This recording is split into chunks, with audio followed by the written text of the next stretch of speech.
Ser madre neurodivergente es un reto completamente distinto a lo que puedes encontrar en cualquier espacio que hable sobre crianza en general. En mi caso es precisamente lo que me llevó a buscar mi diagnóstico de autismo. Si quieres saber más sobre esta parte de mi historia, te lo cuento todo en el primer video que subí en este canal. Pero en resumen, las demandas constantes de la maternidad fueron demasiado para lo que yo había podido sobrellevar a lo largo de mi vida. Antes, con muchísimo esfuerzo, podía pasar como neurotípica en mi día a día, pero con la maternidad fue un antes y un después. Empecé a tener mutismo situacional, burnouts constantes, shutdowns cada 2x3, mi cerebro colapsaba constantemente y yo simplemente dejaba de poder procesar la información de mi alrededor. Y lo más fuerte es que cuando digo que fue la maternidad lo que me llevó a mi diagnóstico de autismo, es que este proceso empezó el día del parto, porque ese día entré en un shutdown tan profundo que mi cerebro tuvo que apagar uno de sus sentidos. Me pasé el parto completo con los ojos cerrados. Te cuento a detalle esta historia en el video que te menciono, pero para continuarla, ya cuando había nacido mi hija, con ella llegaron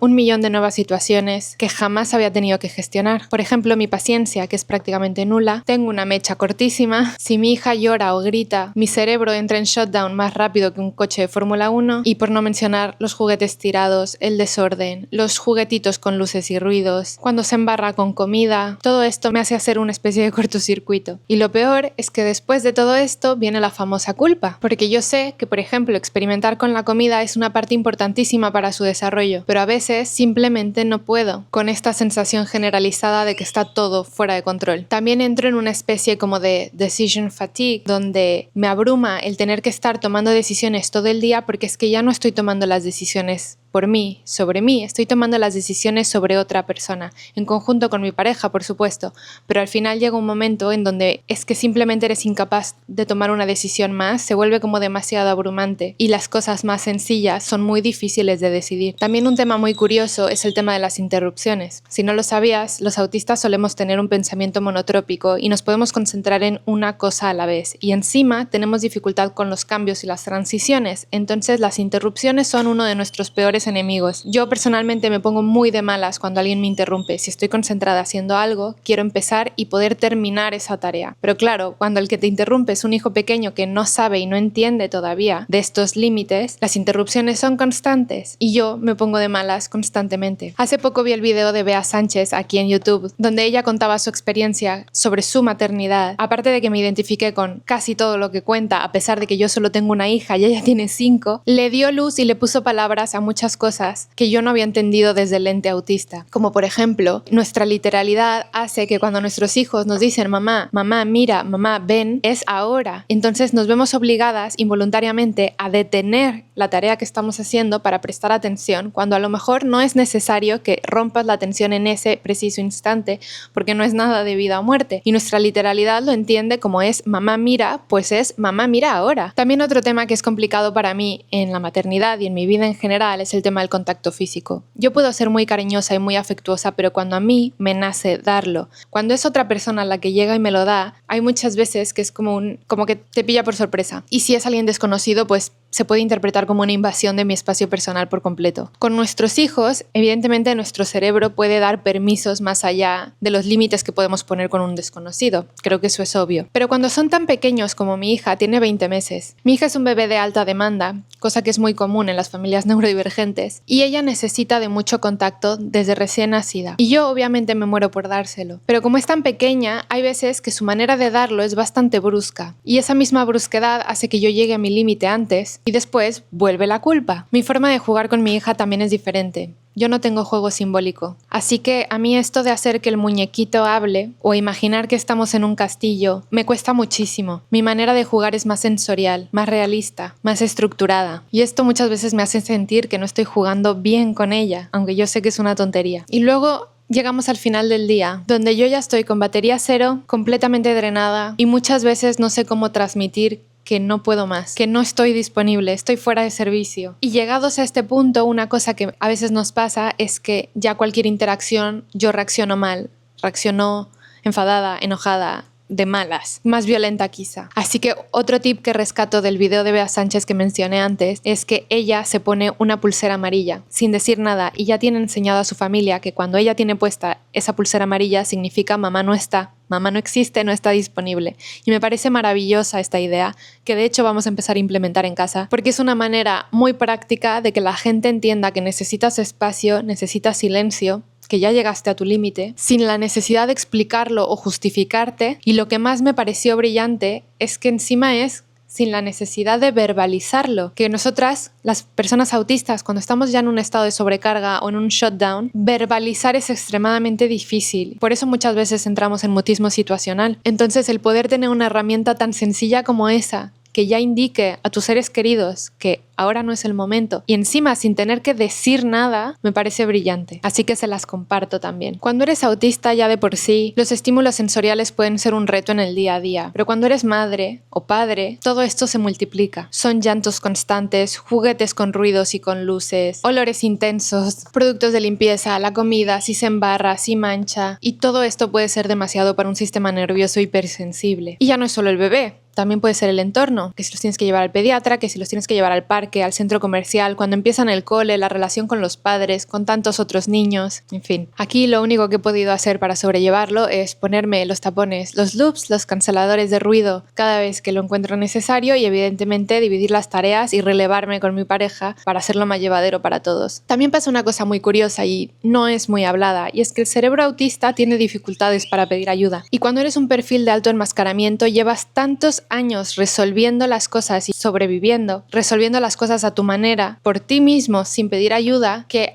ahora, aunque yo sé que soy autista y aunque soy consciente que puedo pedir ayuda, me cuesta muchísimo y hay veces que estoy ya en mi límite y estoy completamente sobrecargada y aún así no me pasa por aquí que es momento de decir, por favor, alguien me puede ayudar, y claro, se genera como una especie de círculo vicioso. La maternidad definitivamente es algo que cuesta muchísimo de llevar sola y si encima no pides ayuda, el agotamiento llega más rápido. Y por la parte social, para muchas madres autistas, la parte social puede ser extremadamente difícil, así que es muy importante encontrar espacios donde nos sintamos cómodos. También una cosa que nos encanta a las personas autistas es tener estructura, la planificación. Muchas veces cuando tienes un bebé, a pesar de que está muy bien y los bebés florecen bajo una especie de rutina, hay muchas cosas impredecibles y muchas veces se generan como rutinas falsas, por decirlo así, que el bebé entra en una rutina bastante predecible y luego viene una regresión de sueño, vienen los dientes, viene cualquier malestar que rompe con esa rutina.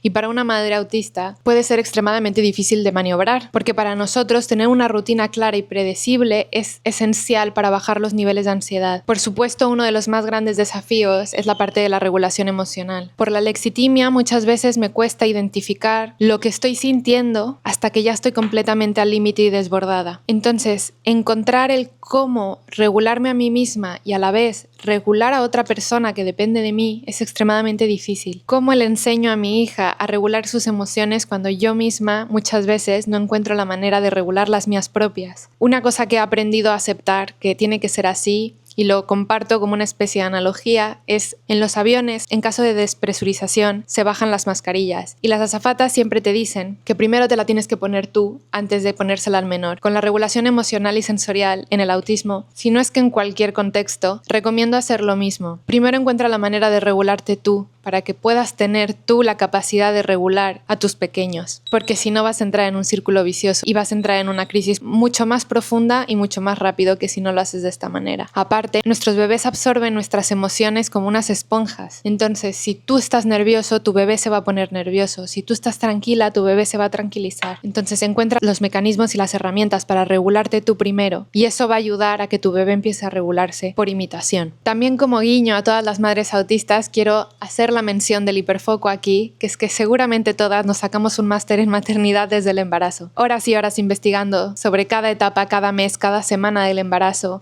Alimentación, desarrollo motor, todo esto tiene muchísimas ventajas, la información siempre es muy valiosa, pero cuando eres autista y con algo tan impredecible como la maternidad, muchas veces las cosas no son como las lees o como las esperas, y aquí viene otro cortocircuito. Y luego, para abrir el melón más grande de todos, todas las madres neurodivergentes nos preguntaremos en alguna parte de nuestro proceso de maternidad si nuestro hijo es neurodivergente, o qué pasa si por el contrario no lo es. Sabemos que el autismo tiene una base genética importante, es hereditaria, pero también puede pasar completamente lo contrario y que tu hijo salga neurotípico. Esto puede ser un reto en sí mismo. O, por ejemplo, puede ser neurodivergente pero tener una neurodivergencia opuesta a la tuya. Tú puedes ser una madre autista y tener un hijo TDAH. Y ese hijo TDAH va a necesitar ciertos estímulos que tú probablemente no le vayas a poder dar porque estarás en un shutdown autista. Sean de una neurodivergencia distinta o sean neurotípicos, significa que tus hijos van a ver el mundo y lo van a experimentar de una manera distinta a ti. Un hijo neurotípico puede necesitar más interacción social que la que una madre autista le puede dar. Creo que lo importante aquí es hacer hincapié en que lo más importante es el vínculo que se genera entre madre e hijo y que este vínculo se construye con el tiempo sin importar las diferencias en nuestros neurotipos. Para continuar hablando de la parte genética del autismo, también puede pasar una cosa al revés, que es de hecho bastante común, que es que tú sepas que tu hijo es neurodivergente y no sepas que tú también lo eres. Algo que pasa con muchísima frecuencia es que los padres descubren su propio diagnóstico después del de sus hijos. Y tiene sentido porque cuando tú mismo eres neurodivergente, aunque no lo sepas, tú vas a tender a normalizar la conducta de tus peques porque para ti es lo habitual. Sus formas de jugar, su manera de procesar la información es exactamente igual a la tuya. Y no es hasta que llega un lente externo como la escuela que te diga, oye, quizá tu hijo por aquí va. Y en el proceso diagnóstico de tu hijo te das cuenta que todas esas cosas que tú pasaste por alto porque las normalizaste son cosas que tú haces, pero son cosas que pertenecen al espectro autista. Entonces diagnostican a tu hijo y como tú te identificaste con todo eso, después tocará entrar en tu propio proceso y llegar a tu propio diagnóstico. Otro tema que influye muchísimo es el sueño. Si quieres saber más a profundidad, hice un video hablando todo sobre los problemas del sueño en neurodivergencia. Pero en resumen, sabemos que las personas neurodivergentes tenemos problemas del sueño, pero la maternidad no ayuda a nada, porque es sumar a las interrupciones nocturnas, sumar a no poder profundizar y tener un sueño reparador, despertarte 1000 veces por las noches, madrugar y empezar el día muy temprano. Puede hacer que después acceder a estos mecanismos de autorregulación sea especialmente difícil. Algunas estrategias para sobrellevar mejor la maternidad y hacerla más autistic friendly,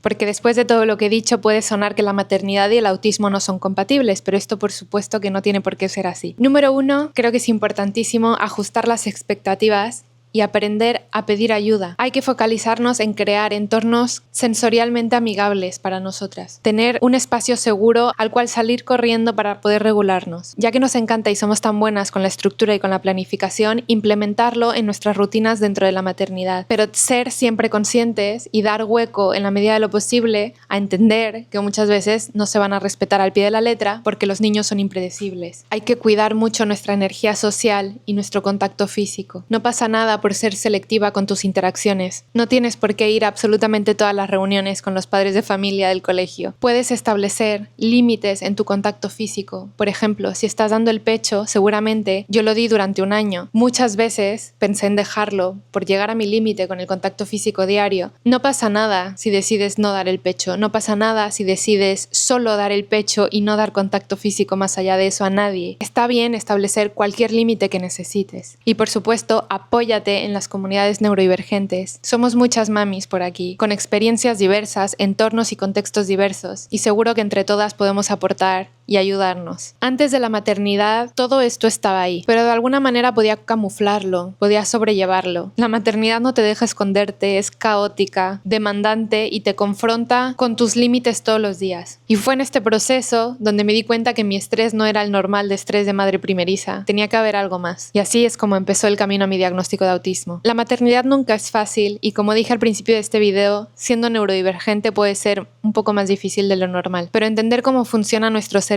es importantísimo para encontrar las estrategias que realmente nos sirvan a nosotros y a nuestros pequeños. Si te sentiste identificada con algo de lo que dije, déjame un comentario, me encantaría leer tu experiencia como madre neurodivergente. Recuerda siempre compartir estos videos si piensas que le puede ayudar a alguien. Suscríbete, dale like y todas esas cosas. Y si llegaste hasta aquí, te quiero adelantar sobre un tema del que casi no se habla, pero que afecta a muchísimas personas neurodivergentes, que es el síndrome disfórico premenstrual. Si alguna vez has sentido que los días previos a tu periodo todo empeora drásticamente, más ansiedad, más irritabilidad, menos tolerancia a los estímulos, más agotamiento, es que si eres neurodivergente puede que no estés experimentando un simple síndrome premenstrual, sino que estás al nivel de un síndrome disfórico premenstrual. De esto hablaremos en profundidad en el próximo video, así que si te interesa, recuerda suscribirte y nos vemos en el próximo.